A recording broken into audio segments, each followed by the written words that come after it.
Jars of death. Deep in the mountains of Laos, over 100 different jars of death have been found across at least 15 sites. It's one of the most incredible archaeological mysteries out there right now, as although it's clear that people were burying their dead inside of jars as early as 900 BC, nobody really knows why they were doing it. Also, archaeologists don't know anything about the culture of people who brought the jars to the mysterious sites from all over the region. Archaeologist Douglas O'Reilly says that there is no evidence of human occupation anywhere near where the jars of death have been found.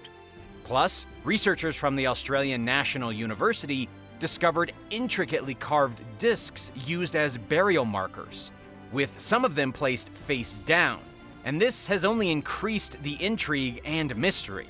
And to make things even more mysterious, the discs show various different imagery, from animals to geometric designs, with absolutely no correlation to one another. The jars that the dead were buried in are extremely large, often with enough room for 3 or 4 people. These are huge burial jars, and similar artifacts have been found in Indonesia, India, and even Japan. But the truth behind their significance remains a mystery even today. Heads on spikes. In Sweden, workers taking down a railroad discovered something quite strange. They found remnants dating back 7,500 years inside of a swampy lake. There were piles of stones covering the skeletons of at least 10 people, along with ancient weapons made of stone and antlers. The workers also discovered the old bones of badger, deer, bears, and boar. 2 of the human skulls that were found were mounted on sharp stakes. This was a very creepy discovery, and thousands of years ago, the burial mound was likely a large pile of rocks rising above the water near an ancient settlement, covered in strange wooden structures, weapons, and the mounted remains of the most fearsome animals in the region. And, of course, heads on spikes. Stockholm University's Sarah Gummison explained that this archaeological site was the first example of discovering heads mounted on stakes from the Stone Age in Sweden. But the reason these people mounted heads is a little different than what you might be thinking. Forensic analysis of the skulls showed that these people had indeed suffered wounds from battle, but they had already healed. This suggests the dead people were members of the community who fought in battles and survived them. Rather than mounting the heads of their enemies, this unknown ancient civilization probably did so with the heads of their most treasured warriors. It was more of a celebrated burial than a humiliation for their enemies. The mysterious handbags. The shape of a handbag has appeared in ancient carvings all across the world, and scientists don't understand what it means. It's one of the biggest archaeological coincidences, with the shape appearing in depictions made in Iraq, Turkey, and even New Zealand. The ancient carvings of deities all appear to be holding one specific type of handbag or another, starting at around the end of the Ice Age. Another early depiction of the handbag design can be seen in the ruins of Göbekli Tepe, which is located in southeastern Turkey at the top of a mountain ridge. That one dates back to approximately 11,000 BCE. But what could a handbag possibly have in common with both the Sumerians and the Maori, and even the Central American Olmecs? To be honest, the handbag often looks just like a modern purse. It's always seen being carried by a mythical being or a god. And one possibility is that the handbag actually represents the cosmos, with the strap of the bag representing the sky while the square base of the handbag represents the planet. Either that, or it could represent the gods carrying with them a bag filled with some kind of secret cosmic knowledge that we can't even begin to comprehend. There are those that believe it is simply an ordinary basket, but researchers believe its symbol could be something much more. What do you think? For how often the same shape is depicted in so many ancient cultures can't just be a coincidence. Secondhand Stonehenge. New discoveries at the ancient site of Stonehenge have revealed an even greater mystery behind the famous Neolithic archaeological site. We already know that Stonehenge was crafted during a few different phases between the years 3000 and 2000 BC. However, in 2015, a team of researchers from the University College of London found that the infamous bluestones used in the construction of Stonehenge were extracted from quarries just over 100 miles or 160 kilometers away in Western Wales. Researchers then went to Wales and dug around to see if they could find any even older sites located near to where the bluestones were taken. They ended up finding evidence of an even older stone circle. And while you might be confused as to why this is important, the simple truth is that Stonehenge may have been used from second-hand materials. The builders originally constructed a site between 3600 and 3200 BC, and for whatever reason, that first site was dismantled and then re-erected at Stonehenge 200 years later. Unfortunately, researchers still don't know why this happened. Nobody knows why the ancient architects would tear down one monument just to build another. And to be honest, this has really just made the mystery around Stonehenge even more boggling. The creepy mummy. Takabuti is an ancient mummy sitting in a glass case at the Ulster Museum in Belfast. She was discovered in 1835 and has been a mystery ever since. But over 150 years after she was discovered, Egyptologist Rosalind David and her team of scientists decided to finally unlock this ancient woman's secrets using CT scans and other high-tech investigative methods. What they discovered is not only creepy, but absolutely fascinating. The initial investigation revealed that Takabuti had come to a miserable end, either from an enemy attack or a betrayal. She was between 20 and 30 when killed. Her teeth were in pretty good condition, and even today, she is exceptionally well preserved. Her features are surprisingly lifelike, and her hair is still in great shape. What's really fascinating about Takabuti is that she still had all of her hair at the time of death, which was strange in ancient Egypt because most people shaved their heads to avoid lice and wore wigs instead. Takabuti was an exception, probably because she had reddish blonde hair, which would have made her quite unusual and unique to ancient Egyptians. In the end, scans revealed that Takabuti had been stabbed in the back, likely with some kind of axe weapon. Researchers believe the weapon was probably Assyrian, and that would make sense because the Assyrians had been invading Egypt at the time of her death. But because the wound was found at the back of the woman's ribs, scientists have also speculated that she may have been literally stabbed in the back, perhaps by another member of Egyptian society. 3 pyramids. Why did almost every ancient society build pyramids? This is one of the biggest coincidences that archaeologists and historians simply can't agree on. Pyramids have been one of the many marvels of the world for quite some time. From Mexico to Egypt, Indonesia to Sudan, and even India, all these places have pyramids that look nearly identical. Putting aside the smooth pyramids of Giza, there are some pyramids in Egypt that are multi-leveled, making them look just like the ones in places like Mexico and Indonesia. And the similarities get even more uncanny. In both Giza and Teotihuacan, there are 3 main pyramids built. At Teotihuacan in Mexico, the 3 pyramids are not constructed symmetrically, but with 2 structures opposite one another and the third off to the side. This is the same positioning as the Egyptian pyramids in Giza. It's true that the pyramids are different heights, but there's no denying that they were constructed almost identically. The big question here is why 2 ancient cultures constructed their most impressive monuments identical to one another when they lived thousands of miles apart and thousands of years from each other. Nobody has the answers. Ancient Egyptian brewery. The world's oldest mass-production brewery was just found in Egypt. A team of archaeologists working at a funerary site in the south of Egypt found a high-production brewery estimated to be over 5,000 years old in the first months of 2021, starting off the year on a high note for Egyptian archaeology. The site contained about 40 earthenware pots, according to the Egyptian Tourism Ministry. The brewery was likely constructed during the era of King Narmer, who actually helped in founding the First Dynasty and unifying Upper and Lower Egypt. This is one of the oldest examples of alcohol being produced in mass amounts for consumer usage. It would have been done with a mixture of grains and water being heated inside of the earthenware pots, with incredible amounts being brewed at a single time. But, of course, this brewery was probably not a public service to the commoners. It was probably used to service royalty and the rich, and the beer may have been used in royal rituals and maybe even sacrificial rites. Fancy drinks were clearly for fancy people back in those days. But you probably don't want to drink any leftovers that might have been left behind in ancient Egyptian clay pots, or you'd get very, very sick. The Maya slave ship. For the first time in history, a very disturbing discovery involving the Mayans and slavery has been discovered.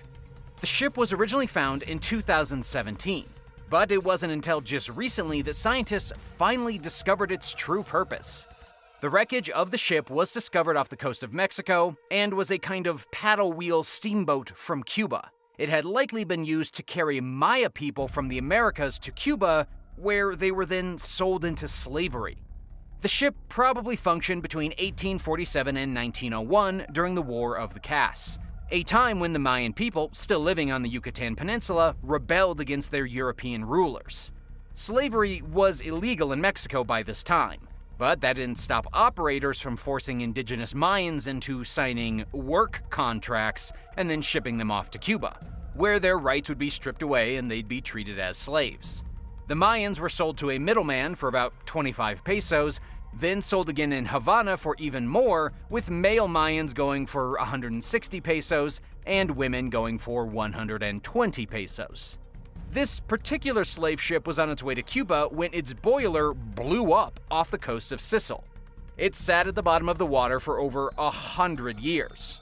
We don't know how many Maya lost their lives on the boat, as instead of being listed as passengers, they were probably listed as cargo and undocumented. Christ and Odin. A team of archaeologists in Switzerland recently unearthed a double-sided mold used for crafting Christian jewelry 1,000 years ago. The small object came from around the 9th century AD. It was made from molded clay, and it was used in the forging of at least 7 different types of Christian-themed goodies, from delicate earrings to a crucifix. But the implications of the mold are what we're really talking about. Archaeologists agree that the treasure shows just how turbulent the times were surrounding the arrival of Christianity in Switzerland in the 4th century, brought by Roman soldiers. A closer examination of the artifact has proved that Christian symbols in the clay are actually quite similar to Norse symbols. This has led researchers to speculate whether the mold was originally crafted to make Christian artifacts or pagan artifacts representing the god Odin.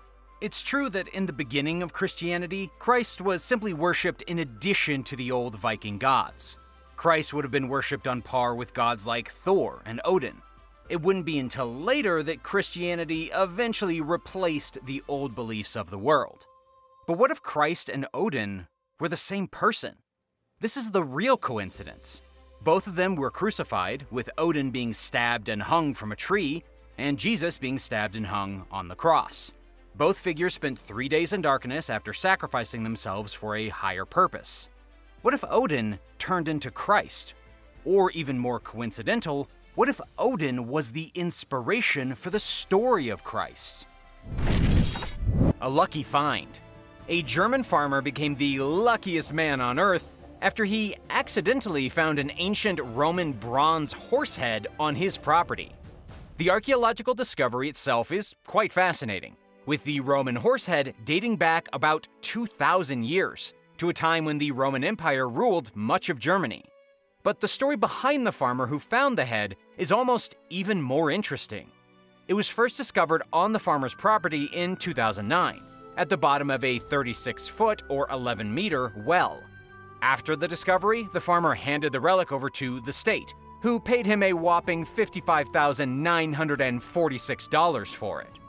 However, after reading reports that the discovery was bigger than the farmer had been led to believe, he sued the government for ripping him off.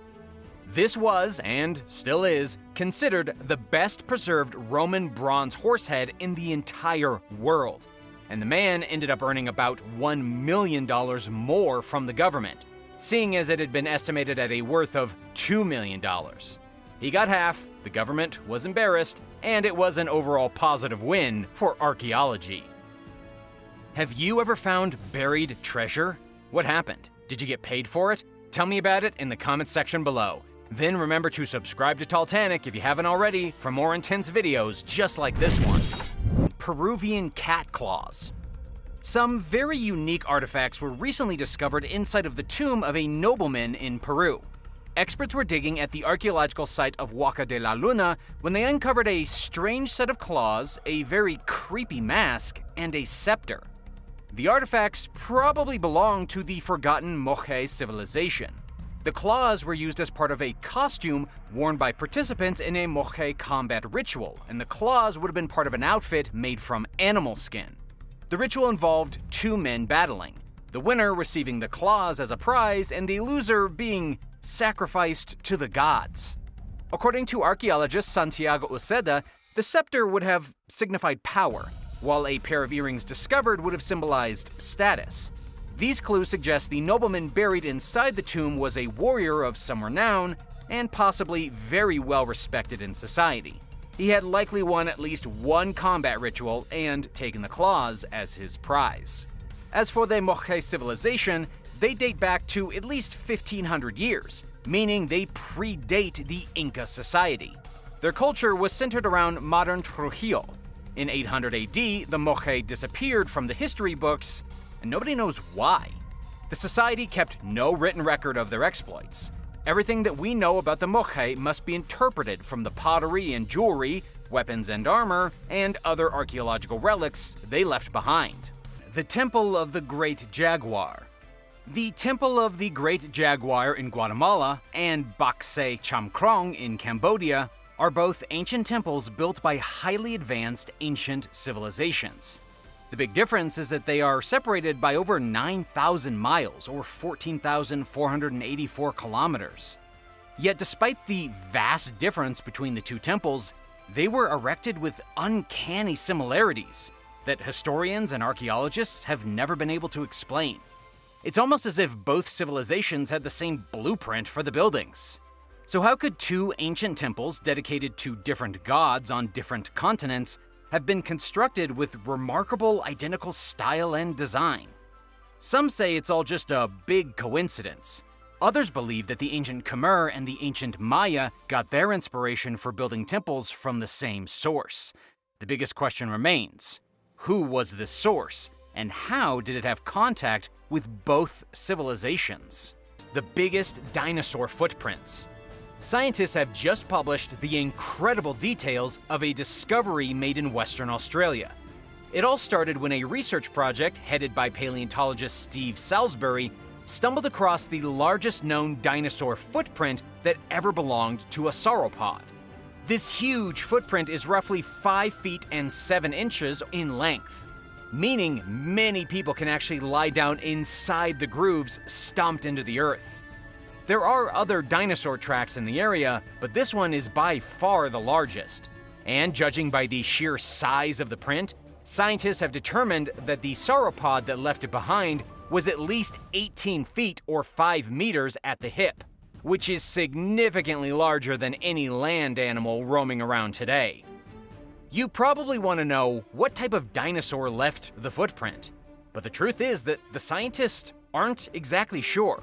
What we do know is that it was definitely one of the largest of all the sauropods, which were an amazing group of dinos that included some fan favorites, like the Brontosaurus. They existed all over Australia 130 million years ago. But what's really amazing is that nobody ever recognized their footprints because they are literally so big. They basically just look like puddles in the ground unless you're a trained paleontologist. Railway skeletons. Railway work next to the Liverpool Street Station in London has unveiled thousands of ancient skeletons. Archaeologists began excavating the bones of at least 3,000 people buried between the 16th and 17th century, all of whom had been forgotten when the Crossrail transit line was built over the top of their graves. They probably came from the first ever insane asylum in the world, the nearby Bedlam Hospital. The archaeological dig is the biggest to happen in London in the past few decades, with all the decomposed skeletons needing to be carefully exhumed and then reburied elsewhere. They excavated wooden coffins filled with babies, and found giant piles of bones and skulls. Scientists hope to find more information about how ancient people in London lived and about the bubonic plague that probably killed a lot of them. The cemetery first opened in 1569 to accommodate the overspill coming from the city's churchyard burial grounds. It was also the main burial grounds used for the Bedlam Hospital. Tests on the bones revealed that many of the people here died from one of the plague outbreaks that ravaged London on and off for about 200 years. It was also used to bury people during the Great Plague of 1665 that killed over 100,000 people. The pan flute. The combined evidence of archaeological records and mythological references from across the world point to the pan flute being one of the oldest musical instruments on the planet. The pan flute has likely been around for at least 6,000 years, but the exact origin of this instrument remains unclear. The ancient Greeks were definitely using the pan flute in 2500 BCE, and the Roman poet Ovid provides a mysterious clue to this in his poem Metamorphoses. Sitting on the riverbank, Pan noticed the bed of reeds was swaying in the wind, making a mournful moaning sound, for the wind had broken the tops of some of the reeds. Pulling the reeds up, Pan cut them into pieces and bound them together to create a musical instrument which he named Syrinx, in memory of his lost love. Does this mean the Romans came up with the idea for the instrument? Maybe. However, there was also a pan flute being played in China around the same time. Then there was the African pan flute, known as the Ngorolambe, the circular pan flute from Vietnam, the flat pan flute from Thailand, and even a pan flute from ancient Egypt that dates back to the pharaohs. Going even further back, the ancient pre-Columbians throughout the Americas were using pan flutes as early as 4200 BCE. All the pan flutes are basically the same. The flutes are either crafted from reeds or bamboo or even clay, and they all work identically. But the coincidence here is, how did basically every culture on Earth, from every corner of the globe, come up with the idea for the pan flute, especially cultures separated by oceans who never even met each other? The truth is that nobody knows. It could just be a coincidence, considering the pan flute is pretty simple. Or it could be that some kind of immense being showed early humans across the world how to make music using the same instrument. Oldest handwritten document. The oldest handwritten documents in the United Kingdom have just been found during excavations in London. According to the Museum of London Archaeology, they managed to decipher 87 out of the 400 tablets found, with all the documents originally being written sometime between around 40 to 60 AD, during the initial Roman occupation of the island. These were found at the dig for the new headquarters of Bloomberg, along with over 700 different artifacts. One of the messages simply read, "Therefore I ask you in your own interest not to appear shabby. You will not thus favor your own affairs." This almost sounds as if the Romans were trying to shape up the British because they looked a little too shabby for their own good. There was also evidence found of Roman schooling, as the Romans had undoubtedly brought their own education system to England. But the best part has yet to be found for sure, as more and more of these amazing documents are still being translated. Hitler's wolf lair. Before Hitler invaded the Soviet Union in 1941, he built a military headquarters in Eastern Europe for the base of his operations. These headquarters became known as the Wolf's Lair, and researchers in Poland have made some new and exciting discoveries at this very creepy piece of history. Exploration work was carried out by the Latroba Foundation from Gdańsk. Researchers discovered armored doors and a secret stairway leading down into Hitler's barracks, along with a special set of doors designed to protect the Führer from chemical attacks. Investigators even found some smaller items inside Hitler's bunker, like pipes and taps. But perhaps the most fascinating discovery was a stone with the engraving of Hitler's escort battalion. Investigators were able to determine exactly which barracks Hitler's special escort lived in. This wasn't a revolutionary discovery, but it's always pretty creepy to find anything new inside an old Nazi ruin, especially one hidden in the dark Polish forest. The Celtic Sphinx.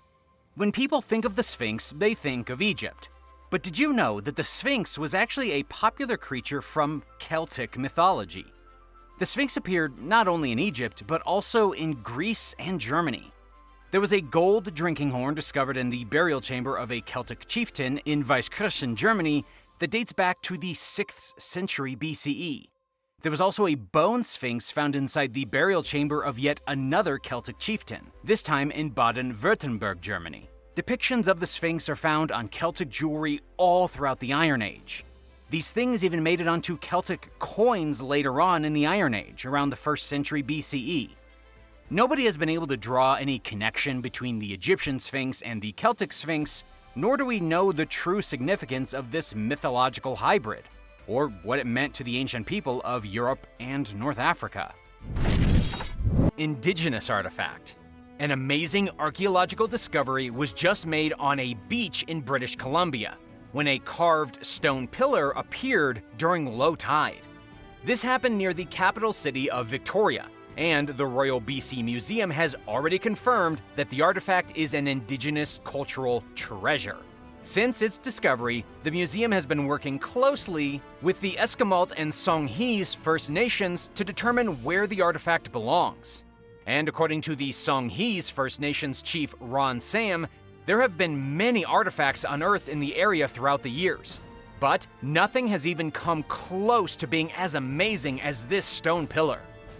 There isn't any concrete information about when the pillar was built or what it was supposed to represent, but some conservationists believe that the pillar may have stood at the edge of a cliff above the beach, only to fall down during a landslide and get buried. After a recent storm, the pillar was likely exposed, and that was when it was found by curious locals. The 30 Years' War. In 2011, archaeologists found a massive graveyard that contained at least 175 bodies dating back to the legendary Battle of Lutzen. This battle was between the Protestant forces of Sweden, led by King Gustav II Adolf, and a Catholic army led by Ulbricht von Wallenstein of Czech. It was one of the bloodiest battles in the 30 Years' War, with an estimated 9,000 deaths, including the King of Sweden. But what's really strange is that no bodies were ever found, even though the battle went down as recently as 1632. Archaeologists excavated a huge portion of the battlefield and found thousands of amazing relics, but they never found any human remains. Not until 2011, when they finally discovered a single mass grave left over from the battle. It's believed that the dead were removed from the battlefield by the residents of Lutzen, and then buried carefully at the sides of the road. Archaeologists now believe there are probably dozens of hidden mass graves all throughout the area, all of them still undiscovered. As for the battle itself, it was a Protestant victory. They stopped the advancing Catholics despite suffering huge losses. The place where King Gustav II Adolf got cut down was marked with a huge boulder the day after. The rock is still there in the field today. Crop circles. Crop circles have been found all across the planet, making them one of the most widespread coincidences that not a single person can understand. It's true that crop circles are most often spotted in the United Kingdom and in the USA, but they've also been spotted in Australia and Switzerland. Really anywhere that crops can be turned into unusual patterns.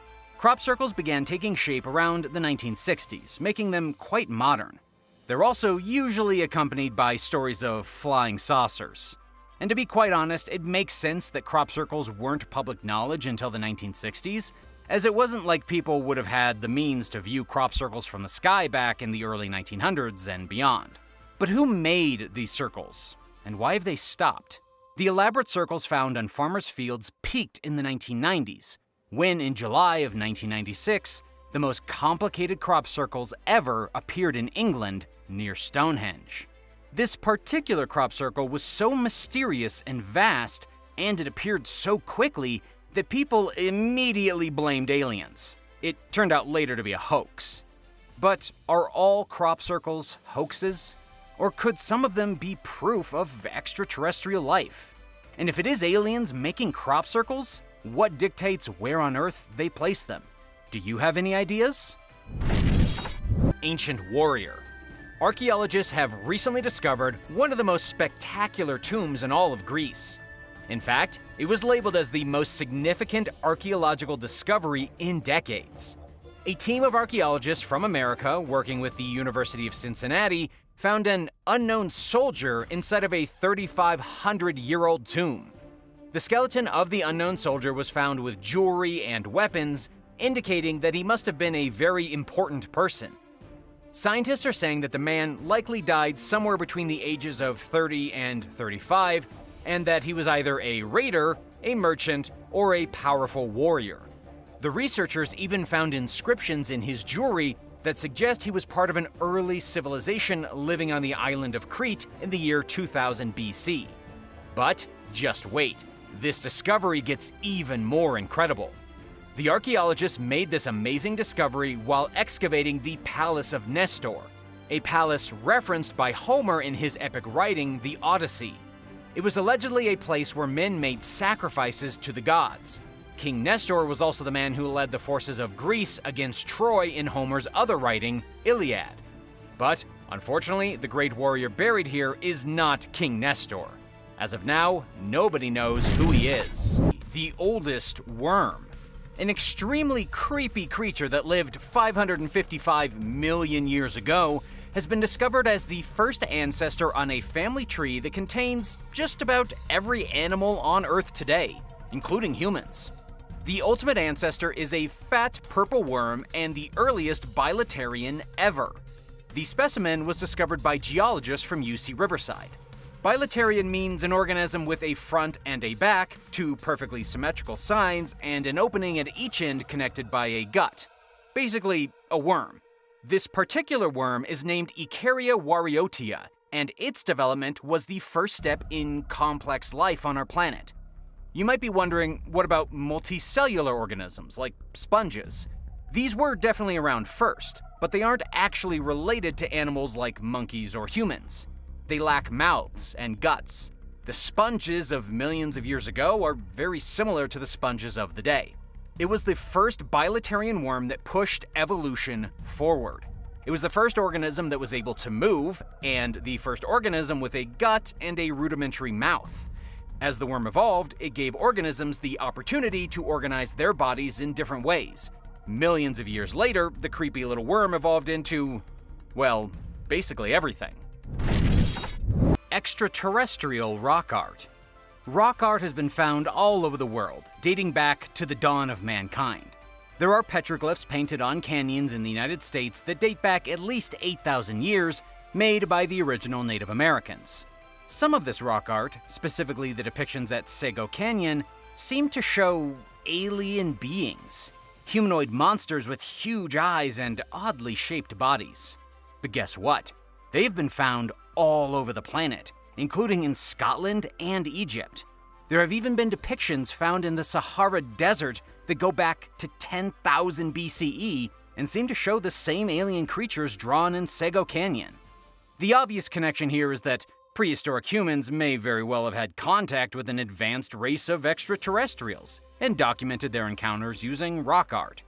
This has never been verified or substantiated, but the coincidental evidence is there plain as day, from the oldest caves in Europe to the oldest rock art found in South America. Ancient rock art. Polish archaeologists have just discovered some extremely ancient rock art depicting humanoid figures, and it is incredibly mysterious. The paintings were apparently created by an indigenous group from Southeast Africa, a group that has been around for 87,000 years. The depictions show buffalo heads, strange creatures that almost look like aliens, and other animals. The discovery took place in Tanzania, at a site at the Swaga Swaga Game Reserve. And the indigenous group I'm talking about is known as the Sandawe, and they are still living in the area to this very day. According to the National Post, researchers have even claimed that the Sandawe people possess the oldest DNA lineages. They managed to create this impressive artwork with a type of red dye. And the reason that the depictions have survived for so long is because they were painted on the side of the rock overhang, completely protected from flowing water and sunlight. While most of the depictions are relatively normal, the big mystery here is the humanoid figures with round heads. Nobody is entirely sure what these creatures are, if they symbolize extraterrestrial visitors, or if they're simply artistic interpretations of the local people. The impaled skull of Phineas Gage. One of the creepiest and most famous skulls in the entire world is the impaled skull of Phineas Gage. On September 13, 1848, Phineas was blasting rock in Vermont.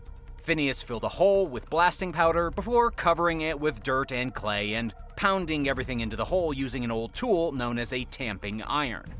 It was basically an iron rod almost 4 feet or 1.2 meters long. While doing this, Phineas accidentally created a spark with the iron and the rock, exploding the ingredients he just stuffed into the hole. The giant rod then exploded into his face, shooting through his left jaw and sprouting through his cheek, narrowly missing his eye, then blowing out the backside of his brain. Phineas Gage was a little shocked by what happened. He sat down, had a bit of a think, then got up and walked to the local doctor. He was totally fine. The iron rod shot through him and went out the other side, somehow missing everything important. Phineas Gage would go on to live for 12 long years after this incident, until the age of 36. He died in 1860, at which point Harvard Medical School took his skull and put it in their museum. The skull may not have been found by any archaeological means, but it's still pretty creepy. It's sitting inside of a glass case along with the iron rod on the 5th floor of Harvard's medical school in the Warren Anatomical Museum. Cranial deformations. Humans have a history of artificial cranial modification, going back 10,000 years. Researchers in eastern France discovered the skull of an aristocrat from 1600 years ago with heavy modification done to her skull. She looked like an alien. These same skulls have been found in Mexico, Peru, and even places like Iran and Turkey. There are honestly too many cultures to name that have practiced cranial deformation. Like I said in the beginning, it's been going on for 10,000 years. The question is, why? Why did so many ancient people try to elongate their heads, either by using wooden planks or tightly bound fabrics? Were they trying to mimic a race of beings who naturally had elongated skulls? There really is no other explanation for why ancient Chinese and ancient Peruvians would have both come up with the idea for this type of body modification. It simply doesn't make sense unless all these different cultures had one specific model they were trying to copy. Perhaps ancient cultures admired extraterrestrial knowledge and thought that by making their head a similar shape, they would somehow advance? Ancient mobile phone. In an obscure archaeological revelation, a mobile phone has allegedly been discovered in Austria dating back 800 years. Conspiracy theorists are claiming that the mobile phone was left behind by alien visitors, while mainstream scientists are denouncing the discovery as a hoax. And, to be quite honest, the mainstream scientists might have it right on this one. There has been a distinct lack of information on the dig, and even the pictures are a little iffy. The alleged UFO phone has keys with unidentifiable characters on them. It's shaped just like an old brick phone, and there appears to only be one photograph of it. These old brick phones might have been from the last century, but they couldn't possibly be 8 centuries old, could they?